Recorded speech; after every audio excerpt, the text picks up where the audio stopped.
এমন ভালোবেসে বলুন, রাধা রাধা। ভগবান আর ভুল, এই দুই একই অক্ষর দিয়ে শুরু হয়। শুধু তাই নয়, এদের দুজনের রাশিও সমান।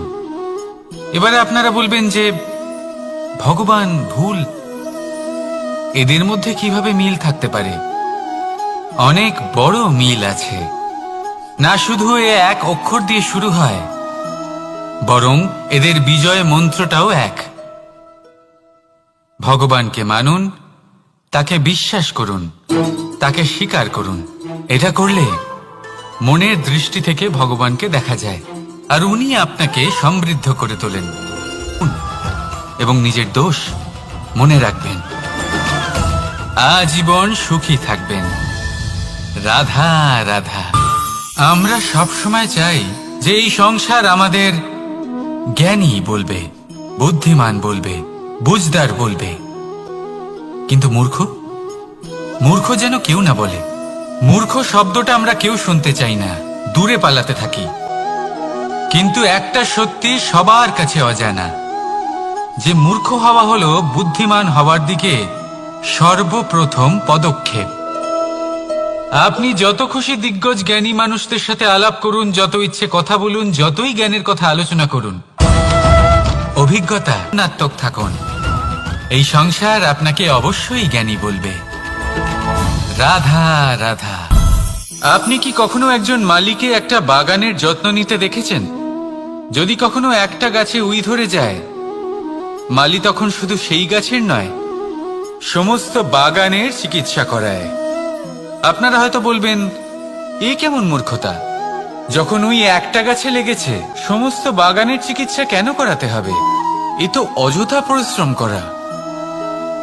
কিন্তু মালি খুব ভালো করে জানে যে উই হয়তো একটা গাছে লেগেছে, কিন্তু তা সমস্ত বাগানকে নাশ করে দিতে পারে। এবার মালির এই শিক্ষা, এই জ্ঞান অন্য অনেক জায়গাতে প্রযোজ্য। এই সংসারে আমরা শুধুমাত্র নিজের পরিবারের কথাই চিন্তা করি, তাদের যত্ন নিই, চেষ্টা করি যেন তারা ভালো থাকেন, সুখে থাকেন। আর সেই সময় এই সমাজের কিছু বিরোধী মনোভাব এই সমাজকে গ্রাস করে ফেলে, এই সমাজকে নষ্ট করে ফেলে। কিন্তু আমাদের নজর শুধু আমাদের পরিবারে থাকে। সেই জন্য যখন কথা ওঠে রাষ্ট্রের, দেশের, বিশ্বাস করুন আর আমার সাথে ভালোবেসে বলুন, রাধা রাধা। কথায় বলা হয়, জীবনে ভালোবাসাই হলো সুখের মূল। এটা সত্য। এবার প্রশ্ন হলো এটাই যে এই ভালোবাসা কার সাথে করা উচিত? যদি আপনি কিছুক্ষণের জন্য সুখ পেতে চান, তাহলে ভালোবাসুন নিজের রুচি মতো। যদি আপনি কিছুদিনের জন্য সুখ পেতে চান, ভালোবাসুন নিজের বন্ধুদের। যদি আপনি কয়েক মাসের জন্য, কয়েক বছর বা অনেক বছরের জন্য সুখী হতে চান, তাহলে ভালোবাসুন নিজের পরিবারকে, মাতা পিতা, নিজের সন্তান, স্বামী স্ত্রী, নিজের আত্মীয়দের। কিন্তু যদি আপনি চিরকালের জন্য সুখী হতে চান, তাহলে ভালোবাসতে হবে শুধু নিজের কর্মগুলিকে। কারণ সম্পর্ক যেমনই হোক না কেন, কখনো না কখনো ভেঙে যাবেই। এই সংসার হলো এমনই যে যাদের সঙ্গ আমরা পাই, তাদের সঙ্গ একদিন ত্যাগ করতে হয়। শুধু কর্মই হলো এমন এক সঙ্গ যা কখনো আপনাকে ত্যাগ করবে না। আপনার মৃত্যুর পরেও এই কর্ম আপনাকে বাঁচিয়ে রাখবে। তাই সবসময় মনে রাখবেন, এই কর্ম ধর্ম মনে করে পালন করা উচিত। জীবনের শেষ মুহূর্ত পর্যন্ত কর্মকে ভালোবাসুন, জীবনের শেষ মুহূর্ত পর্যন্ত সুখে থাকবেন। আর আমি তো সবসময় বলি, শুধু কর্ম করতে থাকো, ফলের চিন্তা করো না। তাহলে আসুন আর আমার সাথে ভালোবেসে বলুন, রাধা রাধা। দ্বিধাবোধ। অনেক সময় আমরা জীবনে সেই বাঁকে এসে পৌঁছই যেখানে আমরা বুঝতেই পারি না যে এবার কোন দিক নির্বাচন করা উচিত। কখনো এদিকে যাওয়া উচিত মনে হয়, কখনো ওদিকে যাওয়া উচিত মনে হয়, কখনো দুদিকেই যাওয়া প্রয়োজনীয় বলে মনে হয়, কিন্তু তা তো সম্ভব নয়। কখনো কখনো এটা মনে হয় যে এখানেই থেমে যাওয়া ভালো, কোথাও না যাওয়াই শ্রেয়। এবার একেই তো দ্বিধাবোধ বলে। সংসারে এমন কোনো দ্বিধা নেই যার সমাধান সম্ভব মনে হতেই পারে, কিন্তু এই ওষুধই তো রোগ মুক্তি ঘটায়। সেইভাবে আপনাকেও এই দ্বিধার মুহূর্তে কঠিন নির্বাচন করতে হতে পারে। এই কঠিন নির্বাচন জীবনে কঠিন পরিস্থিতিও আনতে পারে, কিন্তু যদি এই নির্বাচন ধর্মসঙ্গত হয়, যদি এর দ্বারা সংসারের মঙ্গল হয়, তাহলে এই নির্বাচনই হলো সঠিক নির্বাচন। আসুন আমার সাথে ভালোবেসে বলুন, রাধা রাধা।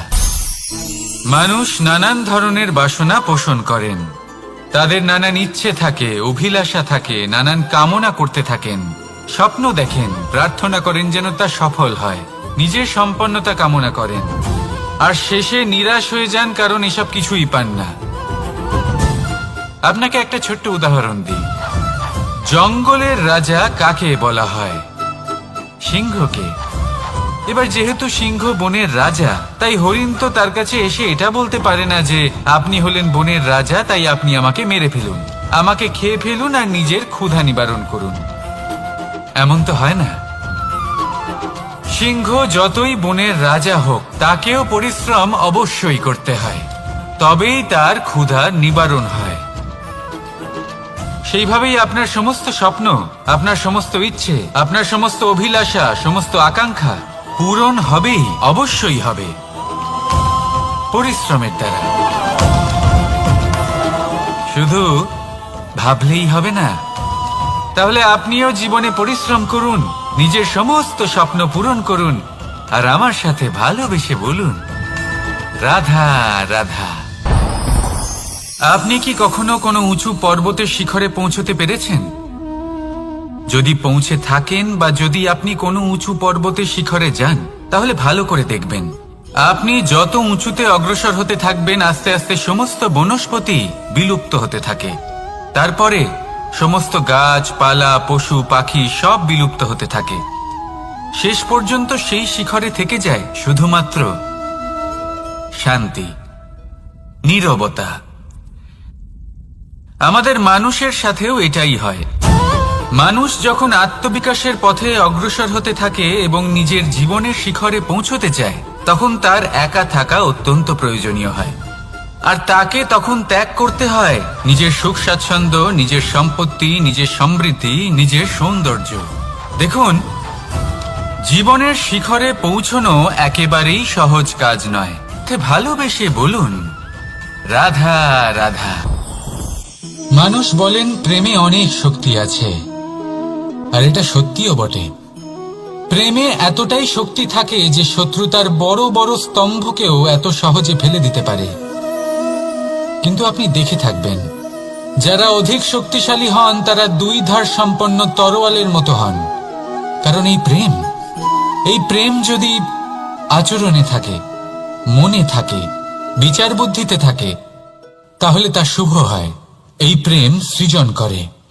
কিন্তু প্রেম যদি ব্যবসার অঙ্গ হয়, যদি এই প্রেমের ব্যবহার একে নিয়ে কেউ ব্যবসা না করে ফেলেন, আসুন আর এই ভালোবাসার সাথেই বলুন, রাধা রাধা। সত্য, এই সত্য আসলে কি? কেউ বলবেন যা অসত্য নয় তাই হলো সত্য, কেউ বলবেন সেটা যার ভিত্তিতে আমরা বেঁচে আছি তাই হলো সত্য। কিন্তু সত্য আসলে কি? তার থেকেও বেশি গুরুত্বপূর্ণ হলো এটা বুঝতে পারা যে সত্যের ব্যবহার কিভাবে করা উচিত। যদি আপনার কাছে সত্য থাকে বা আপনি সত্য জেনে থাকেন আর আপনি তার ব্যবহার করেন, সদ্ব্যবহার করেন সংসারের জন্য, তাহলে আপনি এই সমস্ত সংসারের অনেক ঊর্ধ্বে চলে যাবেন।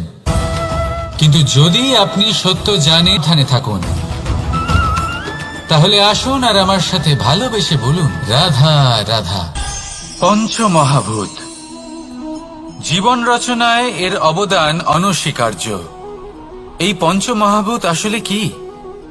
জল, বায়ু, অগ্নি, মাটি আর আকাশ। এবার শুধুমাত্র জীবন রচনায় এর অবদান আছে তা নয়, শুধু শরীর রচনাতে এর যোগদান আছে তা নয়, বরং এরা হলো আমাদের জীবনের সব থেকে বড় শিক্ষক। এবার আপনারা সকলে চমকে যাবেন, হয়তো আপনারা এই দৃষ্টিভঙ্গি দিয়ে কখনো দেখেননি। আমি আজ আপনাদের বোঝাবো। এদের মধ্যে সব থেকে বড় তত্ত্ব জল এই আমাদের কি শেখাচ্ছে? এই জল, এর নামই হলো জল, কিন্তু এ কখনোই আমাদের জ্বালায় না, আমাদের জ্বলনের কারণ হয় না। তাহলে কি করে? আমাদের তৃষ্ণা মেটায়, আমাদের শীতলতা প্রদান করে, জীবন দান করে। এর দ্বারা আমরা কি শিক্ষা লাভ করি? যে আপনার উৎপত্তি যেখান থেকেই হোক না কেন, আপনি যেখানেই জন্মগ্রহণ করুন না কেন, আপনার কর্ম সর্বদা শ্রেষ্ঠ হওয়া উচিত। আপনি জলকে যে কোনো পাত্রে রাখুন না কেন, সে সেই অনুসারেই নিজের আকার ধারণ করে নেয়। এর দ্বারা আমরা কি শিক্ষা পাই? এই শিক্ষাই পাই যে যে কোনো পরিস্থিতিতেই নিজেদের মানিয়ে নিতে হবে, নিজেকে সেরকম করে নিতে হবে। যে দেশেই থাকি না কেন, যে স্থানেই থাকি না কেন, যে তাহলে আসুন আর আমার সাথে ভালোবেসে বলুন, রাধা রাধা। জীবনের পঞ্চমহাভূতের দ্বিতীয় তত্ত্ব হল মাটি, ভূমি, ধরা, যে ধারণ করে, যা আমাদের সকলকে ধারণ করে, ভালো হোক বা মন্দ, নিজের কর্তব্য পালন করে। আর এটাই শিক্ষা আমাদের জন্য। আমাদেরকেও আমাদের সকল কর্তব্য পালন করতে হবে, তা সে আমাদের নিজেদের প্রতি হোক, আমাদের পরিবারের প্রতি হোক, সমাজের প্রতি হোক বা ঈশ্বরের প্রতি। এই শিক্ষা আমাদের মাটি দিয়ে থাকে। এ আমাদের পদতলে পিষ্ট হয়েও তার বদলে আমাদের বনস্পতি প্রদান করে। অগ্রসর হতে পদক্ষেপ নেওয়ার সময় আমরা পা দিয়েই ধরিত্রীকে পিছনে ঠেলি, কিন্তু এই মাটি আমাদের ঘৃণা করে না। সে আমাদের পরবর্তী পদক্ষেপের জন্য অপেক্ষা করে আর স্বাগত জানায়। আর হয়তো সেই জন্যই এই ধরাকে আমরা ধরিত্রী মাতা বলে থাকি। আর তাই এই পদবী, এই সম্মান, এই ভালোবাসা, এর আকার বা এর ভারের জন্য একে প্রদান করা হয় না, প্রদান করা হয় এর স্বভাবের কারণে। আপনিও যদি ধরিত্রীর মতো হতে পারেন, যদি আপনিও নিজের সকল কর্তব্য পালন করেন, বিশ্বাসের সাথে তা স্বীকার করে নিতে পারেন, যদি অন্য কারোর সাফল্যেও আপনি প্রসন্ন হতে শিখতে পারেন, যদি আপনি একটু কষ্ট সহ্য করে অন্য কাউকে প্রসন্নতা প্রদান বা অন্য কাউকে সেবা করতে পারেন, তাহলে আপনিও মাটির মতোই মহান হয়ে উঠতে পারবেন। তাহলে আসুন আর আমার সাথে ভালোবেসে বলুন, রাধা রাধা। জীবনের পঞ্চমহাভূতের মধ্যে একটা তত্ত্ব হল বায়ু। বায়ু যাকে কিনা দেখা যায় না, বরং তাকে কিন্তু আমরা অনুভব করতে পারি। আর একে সব থেকে বেশি অনুভব করতে পারি তখন যখন বায়ু কম থাকে। বায়ু যদি লুপ্ত হয়ে যায়, তাহলে তখনই আমরা বুঝতে পারি যে বায়ু তো নেই, এ তো সমস্যার ব্যাপার। এবার এই বায়ু দ্বারা আমরা কি শিক্ষা পাই? এই বায়ু আমাদের এই শিক্ষা দেয় যে আমাদের কখনোই অহংকার করা উচিত নয়। আমরা সকলেই কখনো না কখনো চাই যে আমাদের শ্রেষ্ঠতা, আমাদের যোগ্যতা, আমাদের মাহাত্ম্য এই সংসার বুঝতে পারুক। আর নিজের মাহাত্ম্য প্রমাণ করার জন্য শক্তি দেখানোর কোনো প্রয়োজন নেই। কারণ যখন কোনো ব্যক্তি, এই সমাজ, এই সংসার আপনাকে নিজের থেকে দূরে করে দেবে, আপনার থেকে দূরে চলে যাবে, তখন আপনার মাহাত্ম্য কি তার আভাস সে নিজে থেকেই অবশ্যই পেয়ে যাবে। আপনার কিছুই করার প্রয়োজন নেই। বায়ুর মতো হয়ে উঠুন। বায়ু যার কিনা কোনো ভার নেই, কিন্তু যখন সময় আসে, যখন সে তুফানের রূপ নেয়, তখন অত্যন্ত বড় বড় বিধ্বংসী কাজ। তাহলে আসুন আর আমার সাথে ভালোবেসে বলুন, রাধা রাধা। জীবনের পঞ্চমহাভূতের মধ্যে একটা তত্ত্ব হল আকাশ। আকাশ যা কিনা নিরাকার, যার কোনো আকার নেই। আকাশ যা হলো অনন্ত। আর আমাদের সবসময় মনে হয় যে এই আকাশ আমাদের সাথে জড়িয়ে রয়েছে। কেন? এবার এই আকাশ আমাদের জন্য কি না করে। আকাশ আমাদের ওড়বার স্বাধীনতা দেয়। আকাশ মেঘকে ধারণ করে যাতে আমাদের তৃষ্ণা মিটতে পারে। এই আকাশ সূর্য এবং চন্দ্রকে তার যথাস্থান দেয়, যাতে আমরা প্রকাশও পেতে পারি, আবার অন্ধকারও, যাতে আমাদের জীবনে আমার সাথে ভালোবেসে বলুন, রাধা রাধা। পঞ্চমহাতত্ত্ব, পঞ্চমহাভূত, এদের বিষয়ে আমি আপনাদের সবকিছুই বলে দিয়েছি। কেন? এরা আমাদের জীবনের সব থেকে বড় শিক্ষক। আর এদের থেকে আমরা কি শিক্ষা পাই? নিশ্চিত রূপে এই পঞ্চমহাতত্ত্ব আমাদের দেহের নির্মাণ করে, কিন্তু একটা ষষ্ঠ মহাতত্ত্ব রয়েছে, এমন এক তত্ত্ব যার না কোনো ভার আছে না কোনো পরিমাণ আছে, কিন্তু তা হলো অত্যন্ত গুরুত্বপূর্ণ। ভাবনা। কেউ একে আত্মা বলে, কেউ একে বিবেক বলে, কেউ একে প্রাণ বলে, আর কেউ বলে চেতনা। এবার এই চেতনা যখন পঞ্চমহাতত্ত্বের সাথে জুড়ে যায়, এক হয়ে যায়, তখন মানুষের জীবনের নির্মাণ হয়।